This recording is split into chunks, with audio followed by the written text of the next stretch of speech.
السلام الله عليكم. مرحبا بكم في حكاية جديدة من قناة كلام جدودنا. اليوم جبت لكم حكاية قديمة من تراث المغرب، حكاية واقعية وغزالة فيها الخير والنية والغيرة والعبرة. اسمعوا مزيان.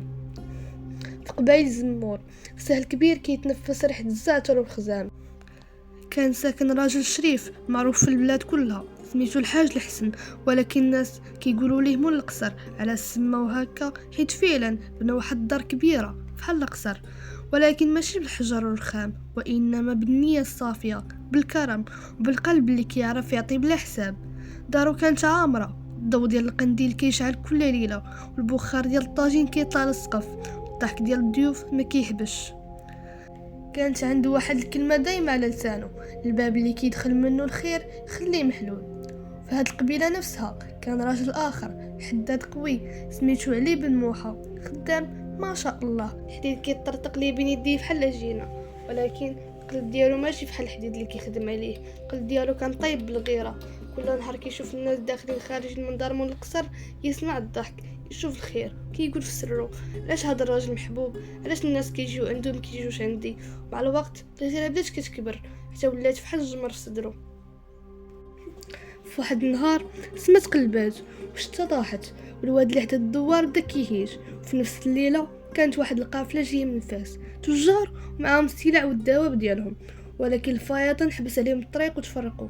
برد، عيا، جوع والظلام غطى البلاد، دقوا على بزاف ديال البيبان، ولكن الخوف من الفيضان خلى الناس بزاف يسدوا بيبانهم. غير باب واحد اللي بقى مفتوح، باب مول القصر. مول القصر خرج ليهم على ضوء ديال الشمعة وشاف حالتهم، سند لهم قطعين، جلبهم ساردة وجوههم صفرين، قال لهم مرحبا، متخافوش، دخلوا داركم. دخلهم، سخن لهم طاجين، جاب لهم الحريرة، الزيت، الخبز سخون، حتى الدواب ديالهم عطاهم الشعير والماء. الدار ولات عامرة بالحركة، والناس ولاو كيضحكوا بهاد الخوف. من القصر ما سولهم شكون نتوما ولا منين ولا علاش جيتو لهاد القبيله، قال غير كلمه وحده: اللي نويتي في الله غادي تلقاه قدامك. في الصباح القافله عرفاتو براسها بانهم هما رسل السلطان، رجعوا للمخزن وحكاو للسلطان على هذا الراجل الكريم. عجبو الحال ورسل لي واحد الهديه كبيره، قطيع ديال الغنم، قمح وبرقيات شكر بخاتم السلطان.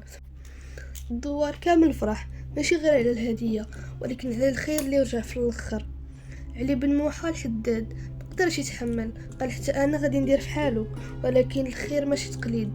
شد الليل مشى الواد كيتسنى شي مسافر باش يبان راجل الخير، ولكن الواد رجع مره اخرى هاج، تقلب وغرق الحداد، وبداو الناس كيسمعوا الغوات، جراو عنده خرجوه، لقاو كيبكي ماشي من البرد ولكن من الغيره اللي كلاتو. ضغط ليه، دخل الحداد عند مول القصر، شد ليه يدو وقال ليه: الخير ماشي حرفه كتقلد، الخير كيخرج من القلب، اسمح ليا راه الغيره عماتني. مول القصر ضحك وقال ليه: اللي نيتو عامره الله يعمر عليه، واللي قلبو خاوي الدنيا تبينو. وهنا كتسالي حكايتنا، حكايه من زمان ولكن العبره ديالها صالحه لكل زمان. نتمنى تعجبكم القصه، ونتلاقاو في الفيديو الجاي ان شاء الله.